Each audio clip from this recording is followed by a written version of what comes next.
Hey everyone, today we're going to explore data scraping with Crawl for AI and Anthropic or Venice or OpenAI, whatever API you want to use. But I'm basically going to show you how a non-programmer, I didn't write any of these scripts because it's all open source, but using Cursor, I managed to create this project which parses through thousands of listings in a CSV file, send to an LLM to generate a description. I'm going to run through it for you real quick. If you're a beginner, this is a good beginner video for how to do things with Cursor, and it's pretty fun to get results. Let's dive in.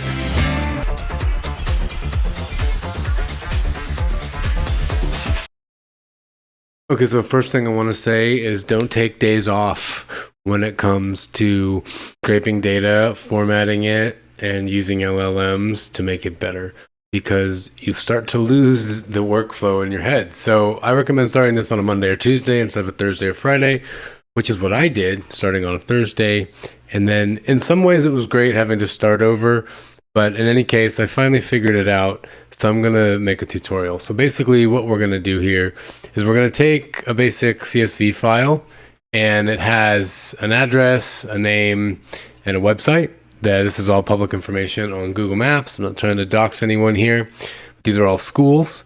And from the script we're going to write that uses an AI agent, basically an LLM, it is going to scrape the URL of all the data it can find and then write a description.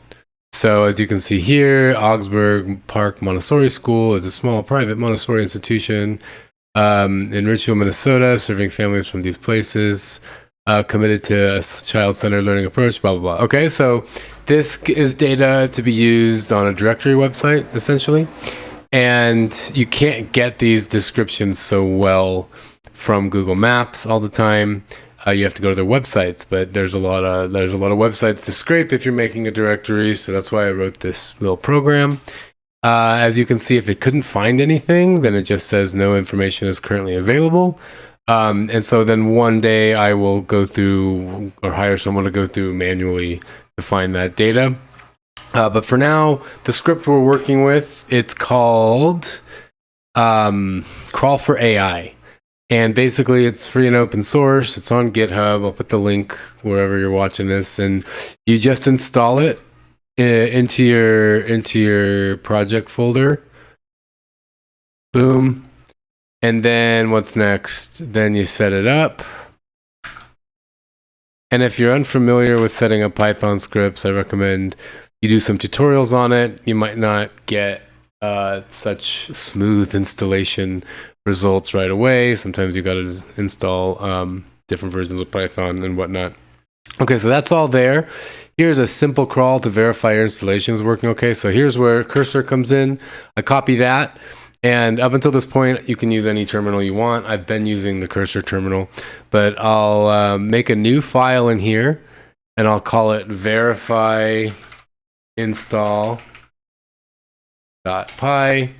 I'll copy that in there, I'll save it, and then I'll simply run pip3 verify install.py, and it's probably not going to work because I used the wrong thing.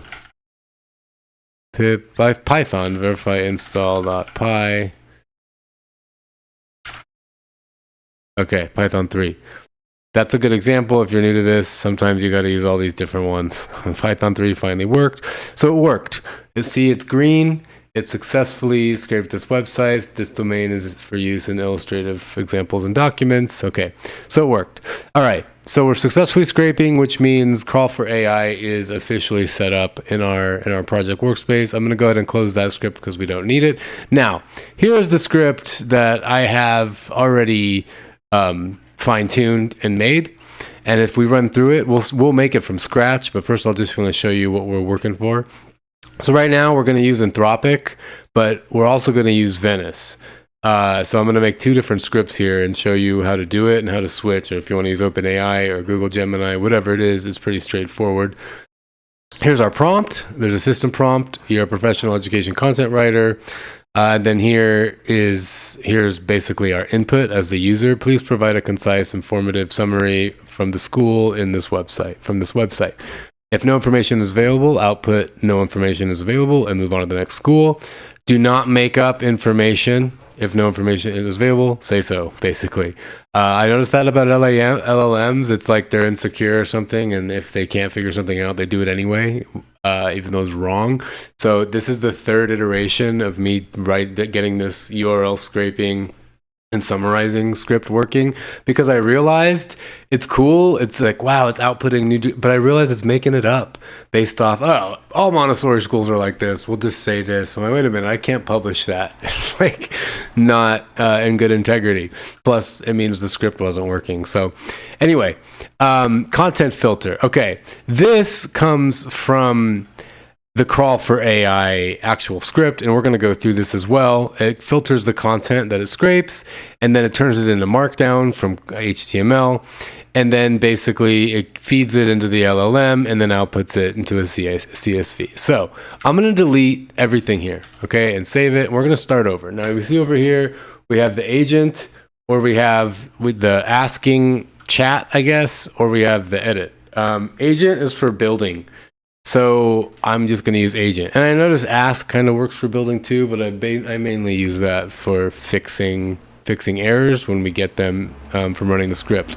So first thing I'm going to do is go back to the docs, and basically we've already installed, we'll go to quick start and Crawl for AI. Now you can brute force Cursor to just write your own Python script to do all this stuff, and it might work a little bit, but Crawl for AI and like these more established script libraries, I guess it would be called, they work better. More thought has gone into them, with an AI just doing whatever it can for you in that moment. Like, it's, in my opinion, in my limited experience doing this, it's better to start with something that's already made. So scour GitHub, find something cool. In this case, we found Crawl for AI. So first we want to use this async web crawler, and then we're going to use this automatic HTML to Markdown conversion, and we're going to use the LLM-based extraction strategy, okay? So the first crawl. So now we're going to take that, we're going to put that here, and we're going to save it. So that's the first crawl. And let's just say we want to scrape, I don't know, what's the hackernews.com, right? Although we'll see what happens with that, because they probably have some kind of, since it's a tech website, maybe they don't want bots scrolling. We're going to find out. So now I type in Python 3 crawl and summarize.py. And we'll see down here, it's working. Uh-oh. Yeah. All right. So all it did was give us these links. Now, why don't we use this instead? Let's crawl the actual documentation for Crawl for AI. Run that again. Okay, so basically all it's getting is these links on top. And that makes sense. This is only printing the first 300 characters. If I were to say print the first 3,000 characters, it gives us all these links, but we don't want these links. We want other stuff. Okay, so we go back to the documents, and this is where what I do is I went to the GitHub. I'll just show you real quick so you can download it. Okay, so here we are in GitHub Crawl for AI. You can download this and include it in the download. If you just go to code, download zip, or you could clone it, but I really just downloaded the zip here. Here in the docs, you'll find all the same stuff that we see in the documentation website. Why is this cool?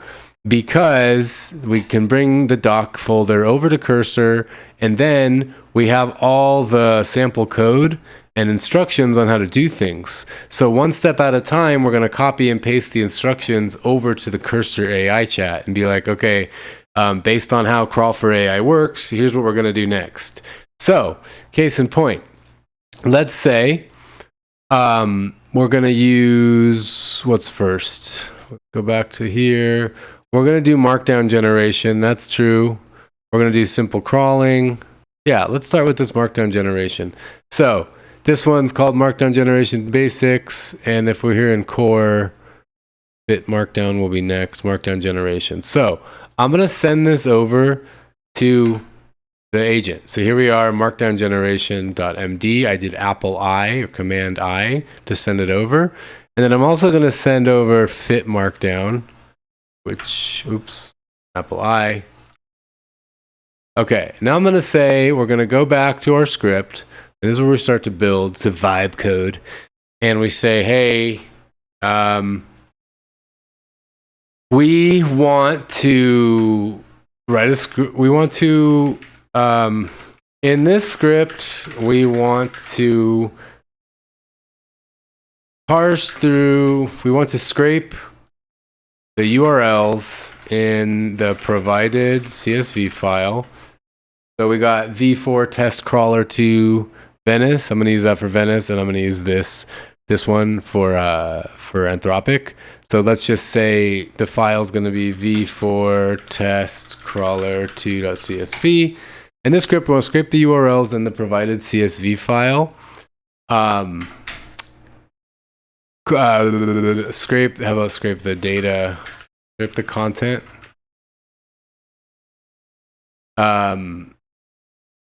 We want to scrape the content, format it into Markdown, and then output. Format it into Markdown.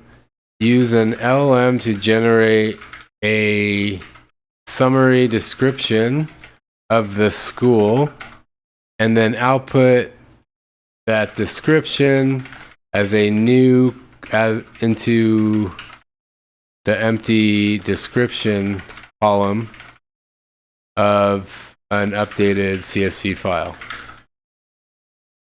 So I'm going to give it that to start. I'm already realizing I missed something, and we're going to go back and do that. But it's okay, because fortunately, in my experience at least, we can build non-linearly with Cursor. Okay, so right now it's reading the CSV file, it's seeing the structure, and now it's generating the script, which is pretty freaking cool. Sorry about that. Basically just seeing what I want and writing it out. Now, meanwhile, I'm going to go back to here, because what we want to do here is called filter. And where is the filter here? Is it in fit markdown? Yeah, it's in fit markdown. So just to go back to what we were doing before, I inputted it, I gave it fit markdown and markdown generation, but I didn't really prompt it with fit markdown. So with fit markdown, we're going to get into the content filter, and it's going to make it easier with this pruning content filter. We don't need BM25.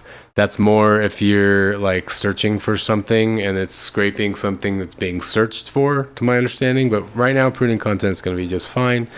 So we're going to add that in a minute. But for now, let's see what it generated for us. So it reported the specs back to me, read the CSV for each URL, use crawl for it, convert to Markdown, generate a summary, update, great. Update the CSV with new description. So here it all is. I could read it. I'm not gonna. I'm just gonna press accept there. Boom. And see how it changed it all in here. And it wrote the script. So I save that. It actually already saved on its own. I save it just in case.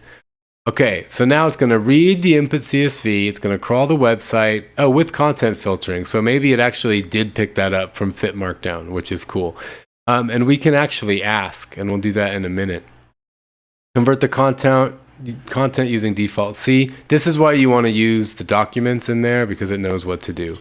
Use GPT-4. We don't want to use GTP-4, but we haven't actually specified that we want to use Anthropic Claude right now. So we'll do that in a moment. Save the results to a new CSV file. Great. Okay, so it actually is using pruning content filter, which is exactly what we wanted, which means it's removing like the fancy HTML stuff that it doesn't need and just finding the pure information it needs. GPT-4 integration. So let's say this. Okay, so this is where we're going to use Anthropic, right? So here I have a prompt ready. Your professional educational content writer, please provide a concise, informative paragraph, blah, blah, blah. I click get code. This is in the Anthropic API console. And I can copy this code. I'm going to copy it. And I'm going to go back over here. And I'm going to say, let's use Anthropic API instead of GPT-4. Here is the provided code. and I just paste what Anthropic gave me. And now you'll notice it wants an API key. If we go back to Claude in the code, we have to put an API key in there. And you do that by going to this API key section, generating one and popping it in. I'm not going to show you my API key for obvious reasons. Okay, so now here in Cursor, it basically said, hey, I'll help you modify the script to use Anthropic instead of OpenAI.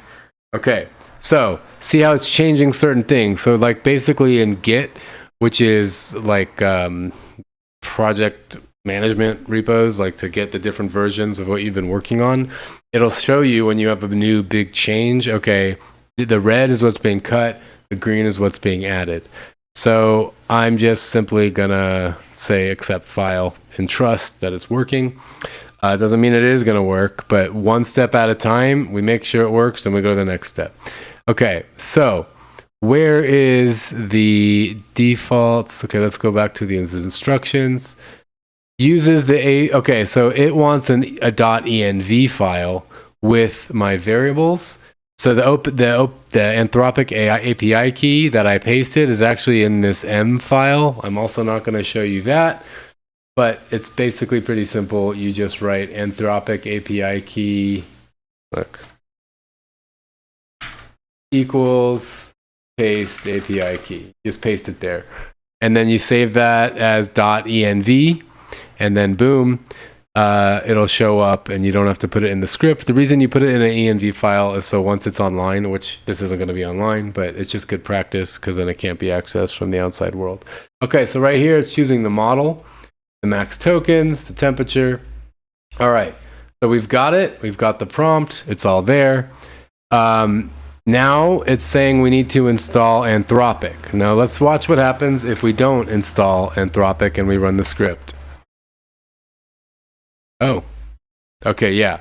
Error generating because we can't get into it. It can't access the Anthropic API without installing the dependency. So right here we see import Anthropic. That means it's importing the Anthropic dependency. So pip install. Well, we can literally just run this from here. I don't know what's happening there. Okay, now it's run. Now let's try running it again. Boom. Up. Did not resolve authentication method. So we don't know what's going on there. So we send it to the chat. Oh, so that's why this isn't finding it right here. So it's not actually pulling from the env. So we say pull API key from the env file. Boom. There it is. Okay, so now it's going to pull it from the env file. Sometimes it's so simple and you don't know why the chat doesn't get it. But whatever. So now let's see what happens when we run the script. API key is present. Yes. Could not resolve. Okay, figured it out. Something super basic. I'm not a huge programmer, so I didn't really realize it. But we need a dependency called .env import. Okay, so at the top of the script here, we have to say, hey, load that .env file with the private data. And once again, then we got to install it. Python.env, done. Now let's run the script again. Boom. Now we get another error. Error code 400, invalid request error, max tokens, add to chat. So now it's going to fix the max tokens. It's weird. I thought Haiku had more tokens than that. We copy and pasted it from Claude. So, I'm leaving all this in the video so you can see just the different things that happen if you're new to programming. Like little things just happen and you have to learn how to diagnose them. So I'm hoping this isn't terribly boring because we're eventually going to get to our goal. And it looks like it's working. So it's processing each thing. And if we go over here, we see that it's made the new file, testcrawler2 with descriptions. So now you can see the original file, once again, has no description. But if we open this new description, this new CSV file, we'll see that it now has a description. So that's pretty fun, right? Discover Montessori Academy appears to be, see, I don't like that, appears to be, well, specific details our school are limited. So that could be okay. I obviously don't want that, and I would just continue refining the prompt to not have that. And in fact, you'll see in the other video, if you use different models, it'll give you a different output like that. But you can see where it does the best it can based on the provided text. See, I don't like that. So I would say to the prompt like, hey, keep this kind of thing out and let's just have a pure prompt. Now, this is what I wanted it to say if it had an error. No information is currently available. But sometimes it goes on and does other stuff. So this is all just reprompting your LLM, refining your prompt. And once you do that, like, the world is your oyster. So that's that. As you can see, it generates the results I wanted. It's clean and it's ready for execution on a large scale. And in a different video, I'm going to show you the comparison of using Venice and open source LLM models versus using something like Anthropic, and we're going to compare the quality differences because I was really curious to see if Anthropic was better. I think for depending on the purpose, Anthropic or OpenAI models are much better, or Gemini, but if it's simple enough, you could use DeepSeek or Llama or other open source models and get pretty much the same results. So we'll explore that in another video. Thanks for watching. If you got questions, leave a comment. I'm eager to hear what you think or how you'd make this process better and easier if you're not so much of a beginner. And if you haven't already, thanks for subscribing, and I'll see you in the next video.